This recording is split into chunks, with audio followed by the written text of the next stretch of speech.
Okay, hello everybody. Hope you've had a great holiday season so far.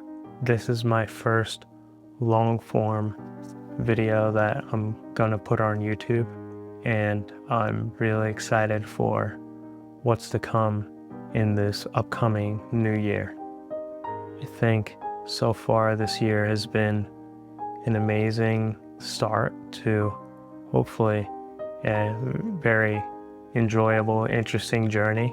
And I really wanted to say that nobody chose where they grew up. Nobody chose their genes. Nobody chose the society and culture that they grew up in, or any of these various things. I feel like when you truly understand that, you can really see how lucky you are in so many different ways and in so many different aspects of life. And I'm extremely lucky to be able to talk about these different concepts and really understand them to the point that I'm just comfortable talking about them publicly. I'm also very grateful to talk about them clearly enough that hopefully it can lead to more people understanding these concepts that I find so interesting. And I'm just really excited for everything that's to come. Really overall excited for this journey. And thank you for coming on it with me. I'm definitely more excited for the conversations with other people. All right, let's dive in.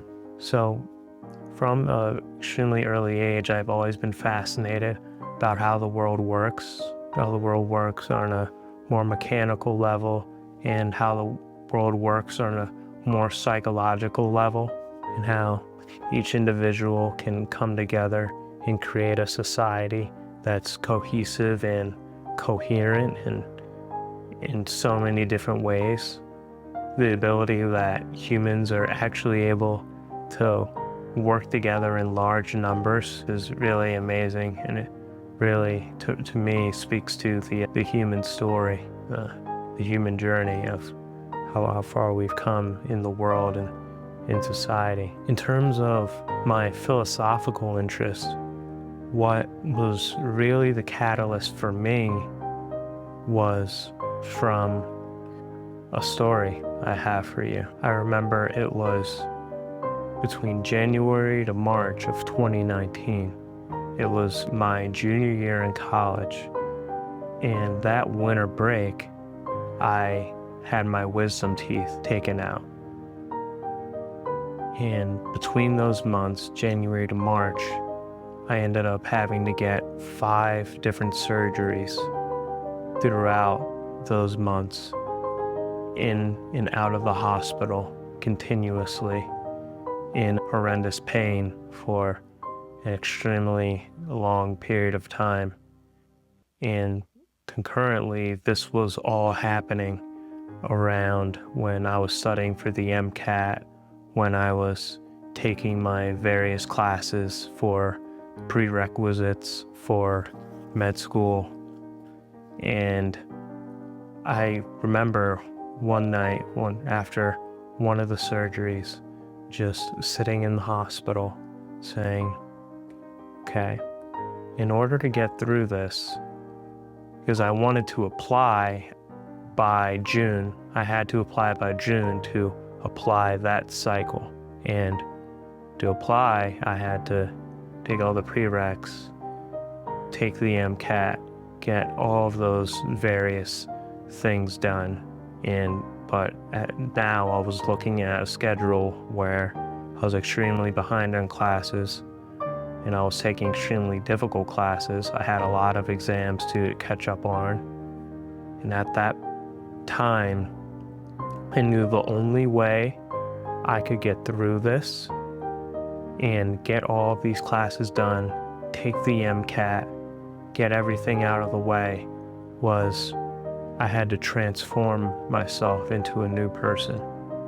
And I just began reading. I remember even lying in that hospital bed, I began reading essentially as many PDFs and article Wikipedia pages about self-mastery and all the various philosophical concepts surrounding that.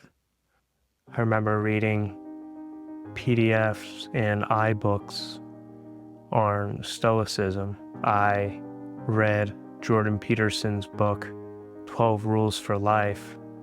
And at that point, Dr. Peterson was this YouTube professor that essentially recorded himself in the lecture halls talking about these various concepts. And from that point, I remember I watched every single video that he uploaded on his channel, really trying to understand all of these extremely deep philosophical concepts that I could integrate into my life. Read a lot of different books on it throughout the years, a lot of even older philosophers, read a lot of Nietzsche commentary, and I'm currently reading a book by Nietzsche right now, which I definitely hope to talk about concepts like that in the future because they're also intrinsically linked in some sense. And I remember while also concurrently studying for all the classes I had to catch up on, I took biochem and anatomy too that spring semester, junior year, studying for the MCAT, those two, and all the other various classes that I had to do. I remember thinking to myself, if I can integrate these philosophical concepts into my life, this could be the way to become the highest idealized version of myself. And that's what began the journey for me into this deep interest in self-mastery. And actually, at that point, this was also extremely linked with my interest in longevity. And specifically, longevity is essentially how to live longer, but also how to live healthier as we age. Since I had the strong foundation in the health science background at this point in my life, I was learning a lot about longevity in general because I was interested in it. But after that catalyst of being in the hospital, I just wanted to learn everything about how to optimize your health in the most effective way. So this catalyst really did bring together all of my various interests that I'm currently interested in. And even mindfulness at that point, I saw mindfulness as extremely superficial, as something I could do for myself to, of course, make me a better person, but it was intrinsically egotistical reasons. It was based on, I saw it as another biohacking tool that I could use alongside just different methods of doing different things. And most people come into mindfulness training through two different pathways, I learned.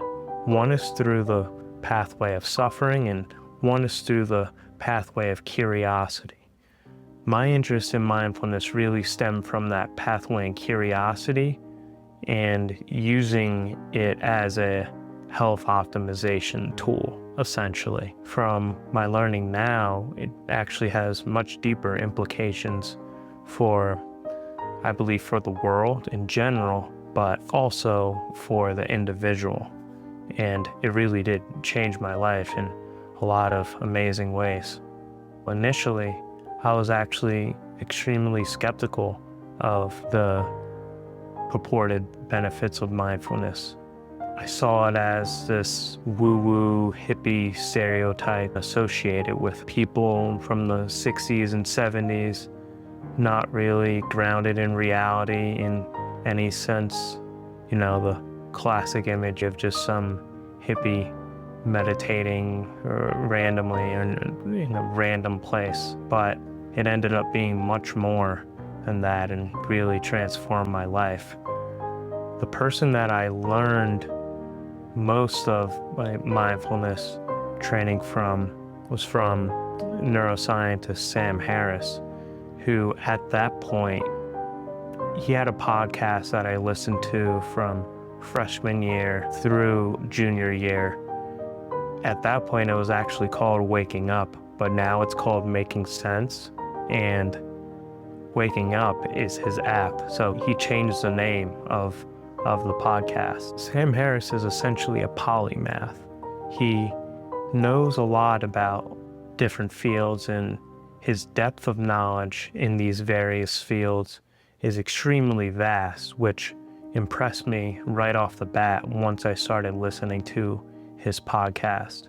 And when he talked about mindfulness in the different podcast episodes at that time, it was so clear that there was definitely something deeper there, that my initial stereotypes and skepticism around mindfulness were probably incorrect after really listening to him. But at that point, I had never practiced.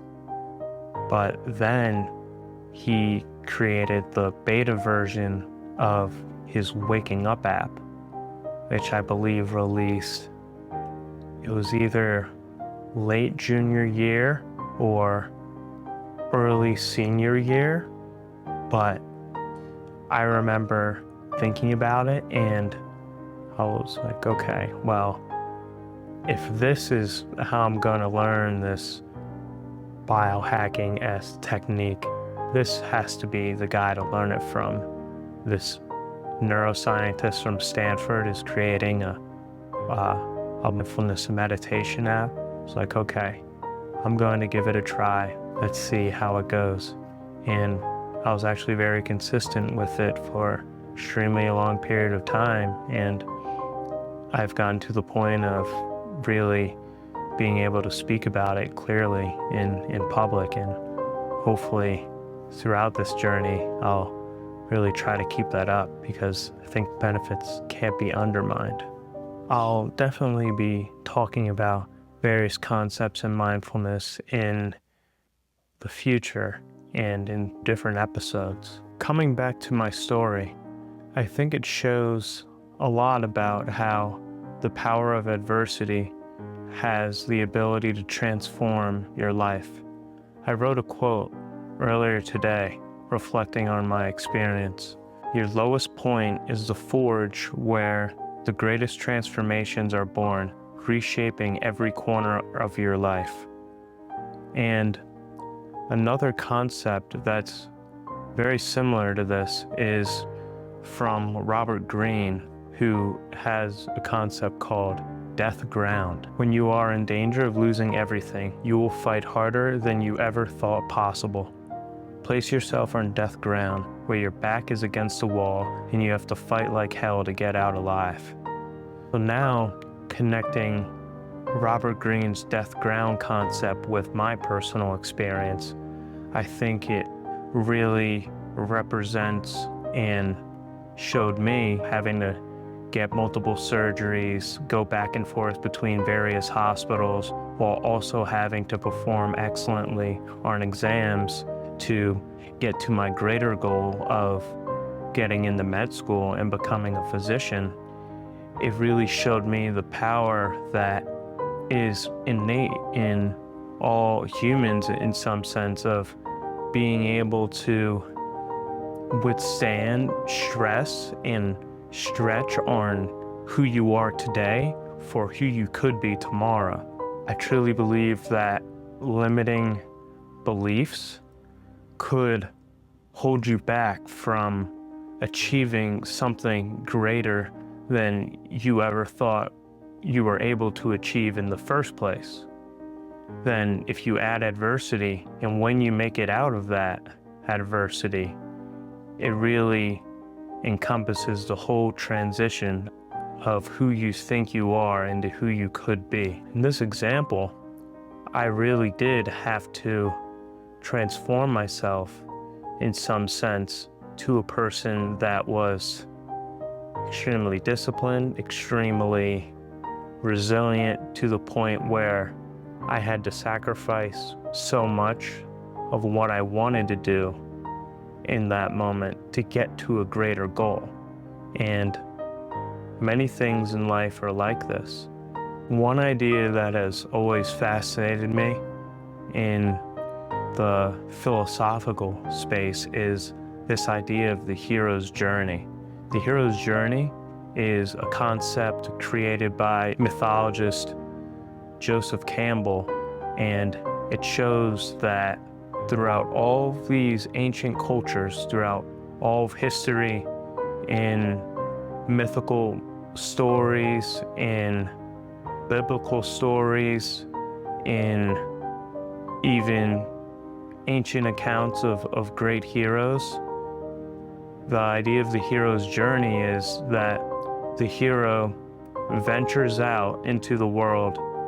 He encounters some sort of trial or tribulation. Then from that trial or tribulation, he gains wisdom. And then when the hero gains wisdom, he circles back and comes back to the community to express and talk about the wisdom that he gained from that tribulation. You could think about essentially all the great movies and shows and books that you really enjoy. Probably more than 95% of them have this idea of the hero's journey innate within them. So for example, you can think about even say Harry Potter, right? In the first Harry Potter, Harry, he's pretty downtrodden. He lives under the cupboard, under the stairs, and then his family goes away on vacation. Then on his birthday, I forgot which birthday it was, but then Hagrid comes in and tells him to embark on this journey of discovery and growth, essentially, to go to Hogwarts. And essentially he's a wizard, and he has to embark on this journey and this whole trial to venture out into the unknown. And that's actually a very big component that's encapsulated in the hero's journey as well. It's the idea that when you voluntarily embrace the unknown of what can happen, but you don't really know, an unknown world and an unknown space, this is the nexus of it. That idea of voluntarily facing something that you don't know is going to happen, but could potentially lead to more growth, is the foundation of the idea of the hero's journey. And Dr. Jordan Peterson describes this connection between the hero's journey and neurophysiology. Just to go over the territory that we just laid, essentially the hero's journey is this idea that he believes has been around for millennia and is archetypally grounded in these ancient stories of leaving one's home or leaving comfort to explore the unknown and facing whatever happens in the unknown, voluntarily facing fear in some sense, to then, after facing the fear and coming back to the community, the hero shares insights and wisdom into that journey. So in terms of how this connects with the dopaminergic system, which is associated with motivation, reward, exploration, it's released when novelty is associated with these experiences. It really is the idea of the effort and reward pathway. In terms of dopamine release, Dr. Andrew Huberman actually explains this system extremely clearly, and I'll quote him right now. Key thing to remember here is that our behavior and our emotions reflect patterns of reinforcement. We often think of things as rewards when actually they are just reinforcing a set of behaviors that led to them. Effort prior to perceived rewards is good, whereas lack of effort prior to perceived rewards is destructive, generally speaking. 1. Rewards experienced without prior effort to achieve them are not actually rewards because over time, they diminish our baseline level of motivation and capacity for real joy. That is why passive consumption is so poisonous. 2. Effort that precedes reward is the path to sustained motivation and healthy rewards. Both of these points are grounded in the way that the neural circuits of motivated reinforcement work, dopamine and other neuromodulators and neurochemicals as well. 3. Of course, simple pleasures are vital to our well-being too. The effort required to access simple pleasures is to resist distractions and be present. This idea of facing obstacles and challenges voluntarily, Dr. Jordan Peterson believes that it leads to more dopamine release. So when one voluntarily faces obstacles or challenges, this leads to more adaptive learning and more persistence. Given this explanation by Dr. Huberman of how effort and reward are associated in reinforcement pathways with the dopaminergic system, let's reflect now and try to understand how the hero's journey is associated with the dopaminergic system. 1. The call to adventure. Novelty and uncertainty trigger dopamine release, encouraging the hero to leave their comfort zone and explore the unknown. 2. Trials and challenges. Facing obstacles activates the brain's reward pathways, reinforcing persistence and adaptive learning when progress is made. 3. Ordeal and reward. Overcoming the greatest challenge leads to a surge in dopamine, symbolizing the treasure or insight gained. 4. Return and integration. Sharing the reward, the wisdom or skill, with others sustains motivation and fulfills the dopaminergic system's role in long-term goal achievement. How can we understand this practically to lead to more insights in our life and more goals that can be achieved? I think the most important thing is voluntarily doing things that you know are difficult, whether that's in your everyday life or setting a long-term plan. In your everyday life, something that's really accessible, that's also really difficult, is exercise. Even getting your shoes on when exercising is really one of the most difficult parts. I've heard David Goggins actually say before, sometimes before going on one of his extremely long runs, he'll just stare at his shoes for maybe sometimes up to 2 hours, 1 or 2 hours. But I think that since he's already established such a strong habit loop of over the years, he knows the effort that he puts in, it's going to lead to a reward in that dopamine spike that occurs after you receive the reward, sustains that long-term progress. Essentially, that dopamine spike, if you think about how habit formation happens, it's essentially people chasing that dopamine spike consistently over a long period of time. So if you think about that and associate it with something you don't want to do, but you believe that you should do, this can lead to habit formation in the opposite direction, in a more positive direction.